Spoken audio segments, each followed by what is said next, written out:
And we have Alex McCarthy with Talk Sport. Hey, Alex. Hi, Paul. Thanks for talking to us today, bud. It just seems that with the WWE at the moment, you have a ton of writers and producers on the main roster. I'm just curious on how you put together these takeover shows. Like, is it a case of you, Shawn Michaels, and a few others trying to come together and put things together? You know, with a huge show like TakeOver 25, is it a case of less is more in that department sometimes? Well, a little bit. Obviously different brand feel, everything else. But the truth is, when you talk about the writers, produce all the stuff, a lot of that comes down to, for Raw or for SmackDown being a 3-hour, 2-hour show versus what NXT is. When you get into the takeovers, the simplicity, I don't want to undersell it, but the simplicity of what we do is them in the ring, letting them do what they do at this point. This is the culmination. This is the epic fight scene in the movie, right? But the writing and the build of the characters and everything else that goes into making that epic fight scene mean something is what takes place prior to that, and those are the 1-hour shows. So it's a bit different. But there's a team, and there's a team that, I'm part of that. Sean is a part of that. There's various people as a part of that team, and we all contribute together and work with talent and hopefully put out the best product we can. And I feel like I have to ask you about NXT UK TakeOver. I know we spoke briefly for WrestleMania, and you said there would be an announcement incoming. We've got you guys download in a couple of weeks, which I'll be there for. Can we expect something close to that, or what's the kind of timetable we're looking at roughly?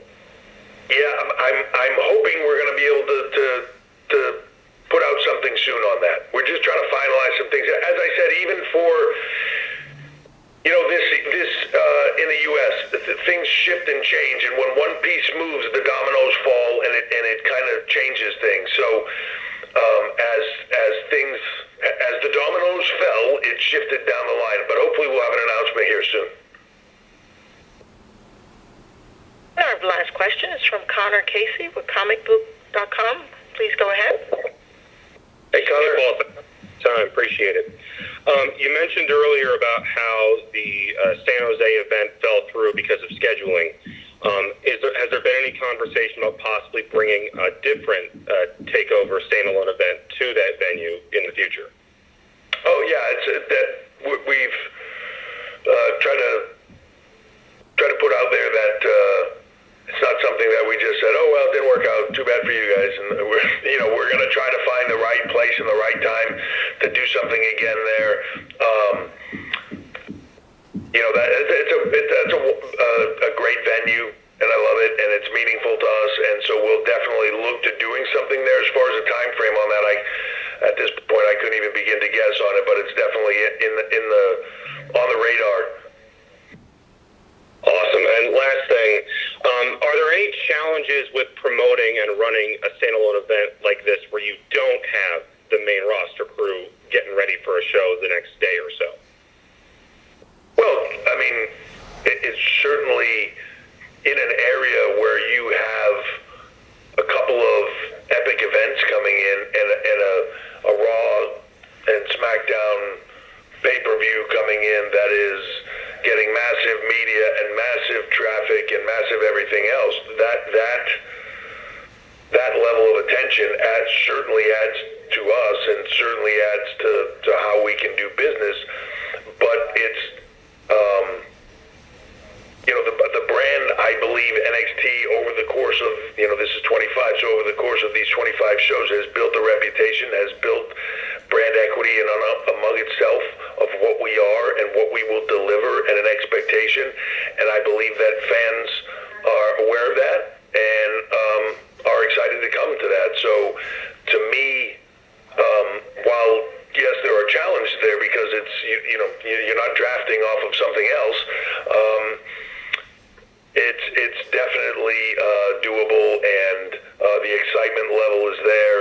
And this Saturday night at Webster Bank Arena, it'll be no different. Bridgeport will light up. We will put on a spectacular show, and we'll draw fans from all over the New York, New Jersey, Connecticut, Massachusetts, and everywhere in between. So, although I don't believe I left any room for an in-between there. I think I said most of the states in that region. But anyway, I think it stands, the brand is enough to stand on its own. And I guess that really should be the statement, because we're going to do that exactly this weekend. We're going to take over, but we're standing on our own to do it. All right, guys, that will wrap up today's call. Thank you, as always, for joining us. For those who will be at TakeOver Bridgeport, we will find you at your seats after the show. There will also be another post-show conference call for those who are unable to make it. I appreciate everybody joining and being a part of this, as always. It's great to connect with all of you and talk about this, and I look forward to seeing you at the event and afterwards, and hopefully talking about what a success it